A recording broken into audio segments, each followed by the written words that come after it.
बिस्मिल्लाहिर्रहमानिर्रहीम। आज हम देखेंगे significance of mitosis.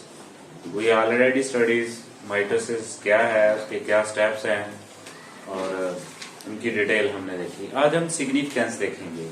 What is meant by significance? Significance meant importance, uses, application of mitosis in living organisms.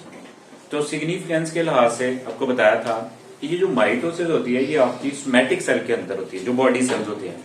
मसलन आपको फ्रैक्चर हो गया तो वो जो सेल की रिप्लेसमेंट होनी है, रिपेयरिंग होनी है सारी, वो किसकी मदद से होनी है? माइटोसिस की मदद से। ठीक है, समझ गए इस बात को। अब हम वन बाय वन देखेंगे कि इसकी क्या इंपॉर्टेंस है। आपने सी स्टार एक सुनी होगी, आपने समंदर के अंदर पाई जाती है, कांटेदार जानदार है। ठीक है, जो सी स्टार है उसको क्या लग जाता है? कट लग जाता है। वो कट लग जाता है तो फिर आहिस्ता आहिस्ता उसका जो आर्म होता है, बाजू होता है, वो दोबारा रिपेयर हो जाता है, बन जाता है। ठीक है, रीजनरेशन इसको कहते हैं, रीजनरेट होना, दोबारा पैदा होना। ठीक है, जैसे हम नेल कट करते हैं ऐसे।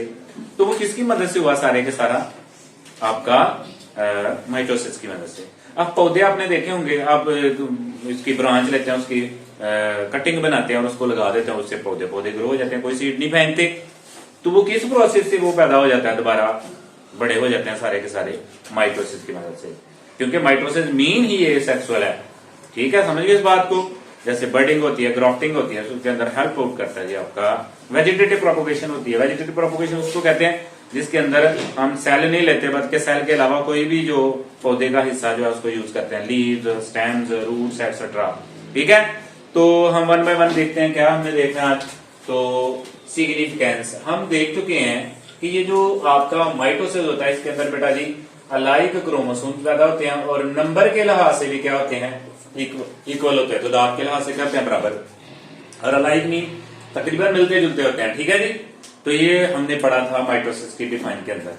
अब सिग्निफिकेंस के अंदर सबसे पहले है डेवलपमेंट एंड ग्रोथ। भाई देखो जी, जैसे इंसान है, अब एक सेल पैदा हो जाएगा, जैसे मियोसिस के जरिए। अब एक सेल से आगे जो मल्टी सेलुलर बनना है बॉडी में, जैसे हम जानदार हैं, डेवलप हुए, तो वो किसकी मदद से डेवलप हुए जी? माइटोसिस की मदद से। मतलब कैसे? ये एक सेल होता है बेटा जी, एक से कितने सेल बनते हैं? 2 सेल। 2 से कितने बन जाएंगे बेटा जी? 4। 4 से मल्टीपल, इसको ब्लेस्टूला कहते हैं। ठीक है, इससे होता होता एक पूरा क्या बन जाएगा? Living organism. ठीक है, तो ये क्या है? Development and growth. कि कैसे जानदारों की डेवलपमेंट ग्रो कैसे होते हैं, बढ़ते कैसे हैं? ठीक है, उनकी फिजियोलॉजिकल ग्रोथ जो है कैसे डेवलप होती है। तो उसके अंदर सारे का सारा किसका रोल है जी? माइटोसिस का। तो ये हो गया। उसके बाद है सेल रिप्लेसमेंट। ये replacement mean what is meant by replacement? जैसे मैंने बताया, हमारी स्किन है, इसके सेल, जैसे एलिमेंट्री कनाल वगैरह ट्रैक्स है, उनके अंदर सेल टूटते रहते हैं, बनते रहते हैं। तो वो सारे का सारा टूटना और नए सेल का बनना किसकी मदद से है? माइटोसिस की मदद से। कई दफा तो पूरे के पूरे जो सेल है ना, वो सारे का सारा स्लॉट आउट हो जाता है। ठीक है, कट हो जाता है, फिर नया सेल बन जाता है। ठीक है, समझे बात की? मल्टीपल चीजें। तो ये इसके याद रखना। जैसे एक और है कि आपने देखा रेड ब्लड सेल है, उनका लाइफ स्पेन कितना होता है? तकरीबन 120 डेज, मीन 4 मंथ। अब 4 मंथ बाद वो सेल क्या होना? उसने डेथ होना, उसकी जगह नया सेल रिप्लेस हो जाना। तो इस तरह रिप्लेसमेंट जो होती है बॉडी पार्ट्स की, वो किसके? जैसे स्किन की, डाइजेशन ट्रैक की कॉन्स्टेंटली होती है और न्यू सेल उसकी जगह आ जाते हैं।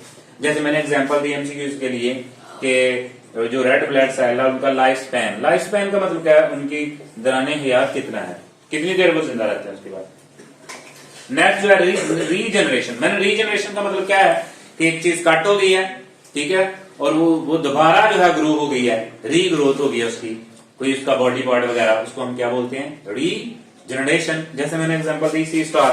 भाई सी स्टार आपको पता है, आपने पढ़ी हो कैसे होती है सी स्टार। अब इमरजेंसी वजह से ये बाजू कट हो जाता है। ठीक है, अब ये दोबारा जो है क्या हो जाता है? पैदा हो जाता है। ठीक है, समझे बात की? जैसे आपने लीजर्ड देखी होगी, उसकी दुम कट हो जाती है, दोबारा ग्रो हो जाती है कि नहीं?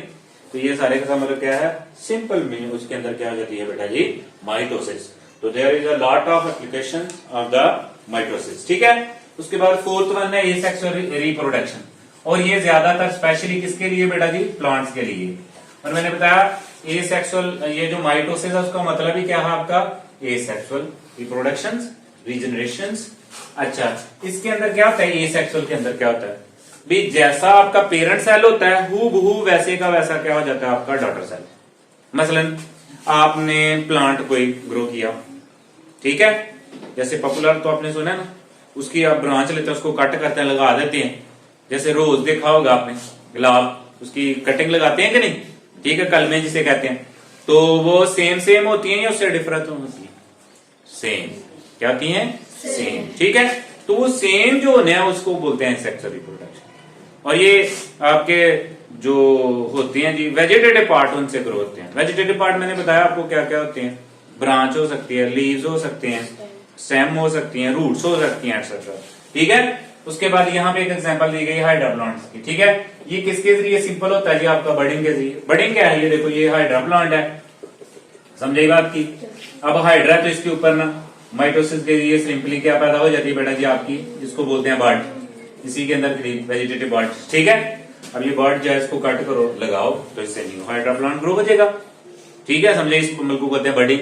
हाँ, जैसे आपने पोटैटो के ऊपर देखा, थोड़ी सी बर्ड बन जाती है, उसको कट करो, लगा दो, तो उससे प्लांट क्या हो जाएगा? नया प्लांट बन जाएगा, जिसे कहते हैं बडिंग। क्या कहते हैं?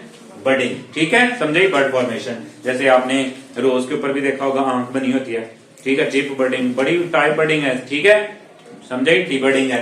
उसके बाद है, ये है वेजिटेटिव प्रोपगेशन, मैंने कहा जिसके अंदर वेजिटेटिव पार्ट यूज होते हैं, जैसे रूट्स, स्टेम्स, लीव्स, ठीक है, एटसेट्रा, शूट्स भी यूज होती हैं, ठीक है जी, एटसेट्रा। अब देखिए ये प्लांट्स है, ये देखो जी, ये वेजिटेटिव प्रोपगेशन जी, ये एक प्लांट है, इससे रूट के जरिए क्या हो गया? फ्लो अप हो गया, नया हो गया, ठीक है, उससे आगे हो गया। जैसे ग्रास आपने देखा होगा, स्टोलन के जरिए, राइजोम्स के जरिए वो एक जगह से दूसरी जगह आस्ता आस्ता क्या होती जाती है? फैलती ही जाती है, ठीक है। तो जब वेजिटेटिव प्रोपगेशन, इसका कोई भी पार्ट यूज करो, इसको कट करो, लगाओ, तो आपका नया प्लांट जो है ग्रो हो जाएगा। तो हमने आज देखा significance of the mitosis. Mitosis की क्या अहमियत है? तो हमने देखा पहले नंबर पे हमने देखा डेवलपमेंट एंड ग्रोथ, फिर हमने देखा सेल रिप्लेसमेंट, फिर हमने देखा रीजनरेशन, फिर हमने देखा एसेक्सुअल रिप्रोडक्शन, कि कैसे एसेक्सुअल रिप्रोडक्शन होती है, जिसके अंदर सेक्सुअल रिप्रोडक्शन नहीं होती, मतलब गमीट्स फॉर्मेशन नहीं होती, ठीक है, एग और स्पर्म सेल नहीं मिलते, सिंपली एक सेल होता है, उसी तरह का जो न्यू सेल है वो क्या हो जाता है? पैदा हो जाता है, ठीक है जी। तो उम्मीद है आपको समझ आई होगी। Thank you so much.